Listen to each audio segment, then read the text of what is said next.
Hi, welcome to my YouTube channel. ఈరోజు వచ్చేసి నేను గంగావాయిల్ కూర కందిపప్పు ఎలా చేసుకోవాలో చూస్తున్నానండి. కాంబినేషన్ చాలా బాగుంటుంది. అందరూ ఒకలాగా చేస్తారు, నేను ఒకలాగా చేస్తాను. నేను వచ్చేసి పప్పు కొంచెం కందిపప్పు ఫస్టే 1 అవర్ బిఫోర్ నానబెట్టుకోవాలి.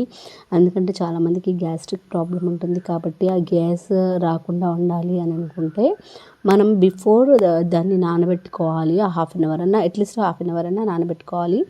ఇలా నానబెట్టుకున్న తర్వాత మనము కుక్కర్లో కింద అడుగు భాగాన పప్పు వేసేసుకోవాలి. నానబెట్టిన పప్పుని వేసేసుకొని ఏదైతే గంగవాయిల్ కూర కట్ చేసుకున్నామో ఆ గంగవాయిల్ కూరని మనము అందులో వేసేసుకోవాలి. నేనైతే అన్నీ ఒకటేసారి విజిల్ పెట్టేస్తాను. ఇప్పుడు వచ్చేసి మనము దాంట్లో పసుపు కాస్త మనకు తగినంత పసుపు, కారము, ఉప్పు తర్వాత వేసుకోవాలండి. పసుపు, కారం 2 వేసేసుకున్న తర్వాత నేను దీంట్లోకి ఒక 3 టమాటోస్ యాడ్ చేస్తున్నాను. టమాటో యాడ్ చేయడం వల్ల చాలా మంచి టేస్టీ వస్తుంది. మీరైతే యాడ్ చేస్తారో లేదో తెలీదు. నేనైతే నా స్టైల్లో నేను చూపిస్తున్నాను. మీకు నచ్చినట్లయితే వీడియోని ఒకసారి లైక్ చేయండి, షేర్ చేయండి, సబ్స్క్రైబ్ చేయడం మర్చిపోకండి. యాక్చువల్గా వీడియో వస్తుంది అనుకున్నాను, కానీ మొత్తం సైడ్కి వచ్చేసింది, ఏం చేయలేను. ఇవన్నీ ఫైనల్గా వేసేసిన తర్వాత టమాటో వేసేసిన తర్వాత మనము విజిల్ కొన్ని వాటర్, ఒక గ్లాస్ ఆఫ్ వాటర్ యాడ్ చేసుకొని విజిల్ పెట్టేసుకోవాలి. 3 విజిల్స్ వచ్చిన తర్వాత మనకి మంచిగా కంప్లీట్గా 3 విజిల్స్ వచ్చిన తర్వాత చక్కగా ఉడికినట్టు తెలిసిపోతుంది మనకి. ఇలా తెలిసిపోయిన తర్వాత చూస్తున్నాం కదా, చాలా చక్కగా మంచిగా మిక్స్ అవుతుంది. అప్పుడు ఫైనల్గా మనము సాల్ట్ వేసుకోవాలి. సాల్ట్ వేసుకున్న తర్వాత దీనికి మనము పోపుకు రెడీ పెట్టుకుందామండి.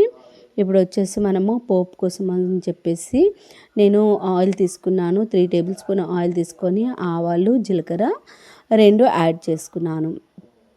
ఆవాలు, జీలకర్ర వేసి కొంచెం నేను వేడికిన తర్వాత ఆవాలు, జీలకర్ర వేసేసుకొని కొన్ని పచ్చిమిర్చీలు, వీలైతే ఎండుమిర్చీలు కూడా వేసుకోవచ్చు. నేనైతే పచ్చిమిర్చీలు చూస్ చేస్తానండి. అలా వేసేసుకున్న తర్వాత ఏదైతే ఒక ఎల్లిగడ్డని మంచిగా జీలకర్ర వేసేసి దంచేసుకోవాలి. దాన్ని కూడా ఆ ముద్దను అందులో వేసేసుకొని మంచిగా వేడెక్కిన తర్వాత అలా పోపు పెట్టుకోవడమేనండి. మనకి చాలా టేస్టీగా ఎమ్మిగా చాలా చక్కగా రెడీ అవుతుందండి. ఒక్కసారి ట్రై చేసి చూడండి. లైక్ చేయండి, షేర్ చేయండి, సబ్స్క్రైబ్ చేయండి. మరిన్ని న్యూ థాట్స్ కోసం my lovely subscribers, my lovely viewers, thank you so much for everyone.